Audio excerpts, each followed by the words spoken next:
यह Bible in one year का हिंदी प्रकरण है। 162वां दिन। परमेश्वर आपकी गलतियों का भी इस्तेमाल कर सकते हैं।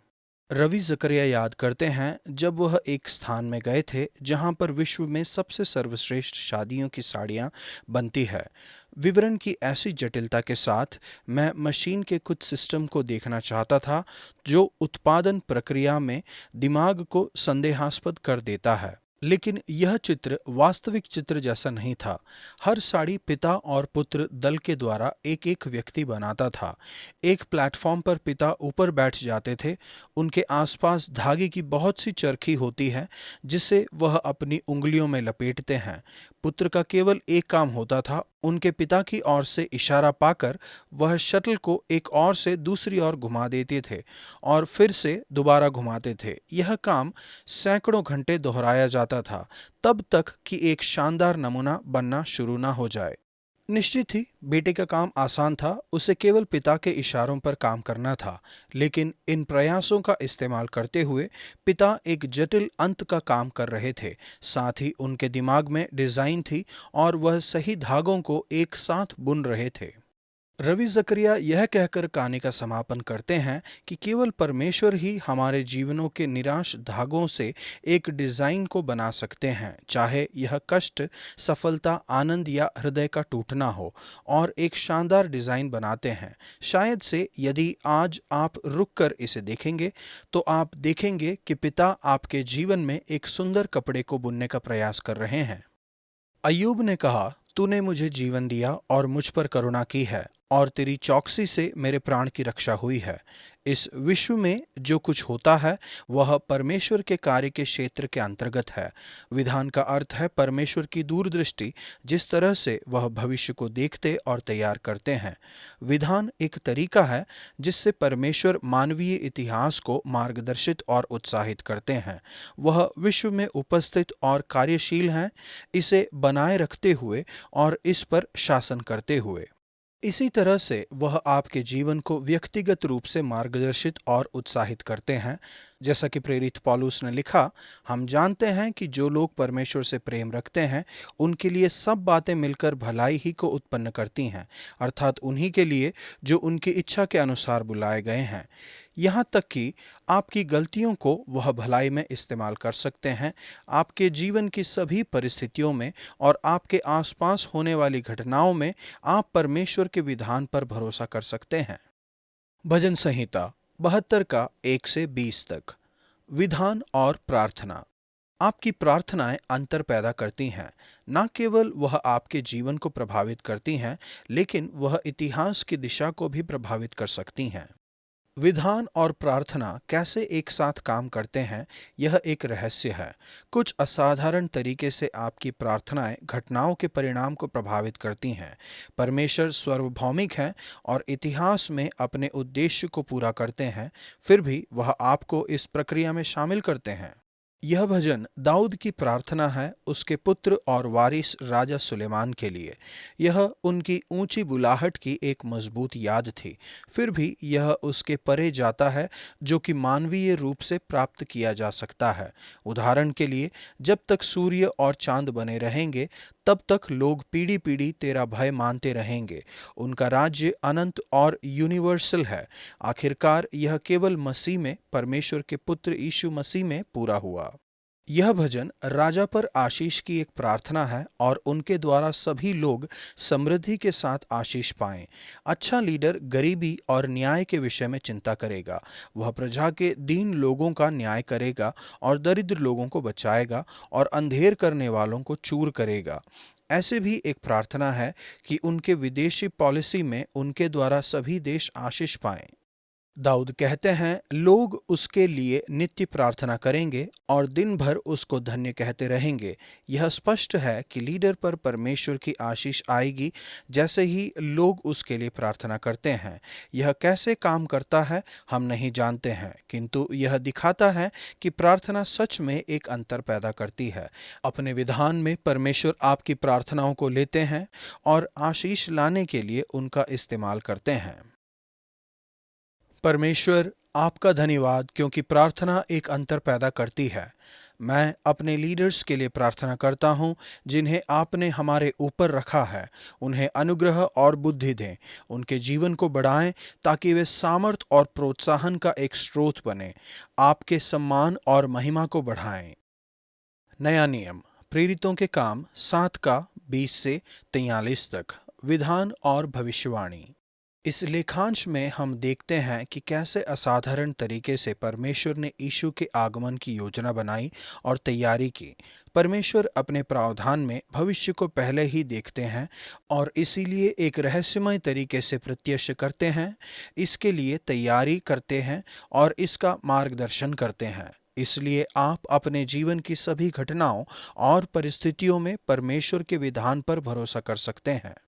स्तीफनुस का भाषण उस तरीके को बताता है जिस तरीके से परमेश्वर ने इस्राएल के इतिहास को मार्गदर्शित किया और इसकी रखवाली की और इसके द्वारा यीशु के आगमन की तैयारी की। इस भाग में वह विशेष रूप से मूसा पर ध्यान देते हैं। मूसा ने कहा था कि परमेश्वर उसकी तरह एक भविष्यवक्ता को उठाएंगे। व्यवस्था विवरण 18 का 15। पतरस ने पहले ही इसे यीशु पर लागू किया था। प्रेरितों के काम 3 का 22 और 23। अब स्तीफनुस यही करते हैं। वह कहते हैं, यह वही मूसा है जिसने इस्राएलियों से कहा, परमेश्वर एक भविष्यवक्ता को उठाएगा। 7 का 37। मूसा मसीह का एक प्रकार था। उन्होंने रास्ते को दर्शाया और तैयार किया। मूसा और यीशु के बीच में कम से कम 15 समानताएं हैं।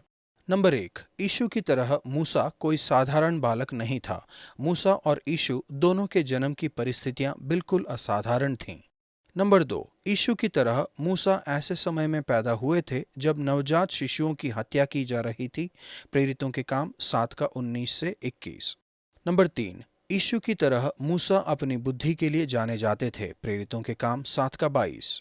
नंबर 4, यीशु की तरह मूसा बोलने में और कार्य करने में शक्तिशाली थे। प्रेरितों के काम 7 का 22। नंबर 5, यीशु की तरह मूसा के पास तैयारी का एक समय था। हम दोनों के पहले 30 वर्ष के विषय में बहुत कम जानते हैं। दोनों ने आने वाले कार्य के लिए प्रशिक्षण लेने में अपना समय बिताया। पद 22 और 23। नंबर 6, यीशु की तरह मूसा ने पाप पर सत्यनिष्ठ क्रोध को दर्शाया। प्रेरितों के काम 7 का 24। किंतु यीशु की तरह नहीं, मूसा ने एक अपराध किया, लेकिन परमेश्वर ने अपने विधान में उनकी गलती का भी इस्तेमाल किया। नंबर 7, यीशु की तरह मूसा को परमेश्वर ने भेजा था कि उनके लोगों को छुड़ाएं, लेकिन लोगों ने उन्हें पहचाना नहीं। उसने सोचा कि उसके भाई समझेंगे कि परमेश्वर उसके हाथों से उनका उद्धार करेगा, परंतु उन्होंने न समझा। नंबर 8, यीशु की तरह मूसा ने मेल मिलाप का लक्ष्य साधा। मूसा ने मेल करने के लिए उन्हें समझाया। नंबर 9, यीशु की तरह मूसा को शासक और न्यायी बताया गया। मूसा से कहा गया, तुझे किसने हम पर हाकिम और न्यायी ठहराया है। नंबर 10, यीशु की तरह मूसा ने परमेश्वर की आवाज सुनी। नंबर 11, यीशु की तरह मूसा ने पहचाना कि पवित्र स्थान एक निश्चित धार्मिक स्थान नहीं था, लेकिन परमेश्वर की उपस्थिति थी। मूसा के लिए यह जलती हुई झाड़ी थी, क्योंकि परमेश्वर ने कहा, जिस स्थान पर तू खड़ा है वह पवित्र स्थान है। नंबर 12, यीशु की तरह मूसा ने लोगों को अत्याचार से छुड़ाया। नंबर 13, यीशु की तरह मूसा को उनके लोगों ने गलत समझा और नकार दिया। मूसा को उन्होंने नकारा था, उन्होंने उसे नकारा। नंबर 14, यीशु की तरह मूसा अपने लोगों को छुड़ाने में सफल हुए। मूसा उन्हें मिस्र में से बाहर ले गए। नंबर 15, यीशु की तरह मूसा को नकारने से परमेश्वर का न्याय आया, लेकिन अंत में विजय मिली। जैसा कि पेंटेकोस्ट के दिन प्रेरित पतरस इसे बताते हैं, परमेश्वर ने उसी यीशु को जिसे तुमने क्रूस पर चढ़ाया, प्रभु भी ठहराया और मसीह भी। परमेश्वर, आपका धन्यवाद उस अद्भुत तरीके के लिए जिसे मूसा की तरह आपने भविष्यवक्ताओं के द्वारा आप इतिहास में अपने उद्देश्य को पूरा करते हैं। आज मैं अपने जीवन में सभी घटनाओं और परिस्थितियों के ऊपर आपके विधान में भरोसा करता हूँ। पुराना नियम, दूसरा शमूएल 16 का 15 से 18 के 18 तक, विधान और सुरक्षा। आप अपने भविष्य, अपने परिवार, अपने चर्च और अपने देश के साथ परमेश्वर पर भरोसा कर सकते हैं। संपूर्ण ब्रह्मांड उनके हाथ में है और वह अपने उद्देश्य को पूरा कर रहे हैं। सभी मानवीय घटनाओं में परमेश्वर कार्य कर रहे हैं जिनका यहाँ पर वर्णन किया गया है। उन दिनों जो सम्मति अहीतोपेल देता था वह ऐसी होती थी कि मानो कोई परमेश्वर का वचन पूछ लेता हो। यदि हम कोई सलाह देना चाहते हैं तो हमें ऐसे लोग होना चाहिए जो परमेश्वर से पूछते हैं कि परमेश्वर क्या कर रहे हैं और उनकी इच्छा क्या है।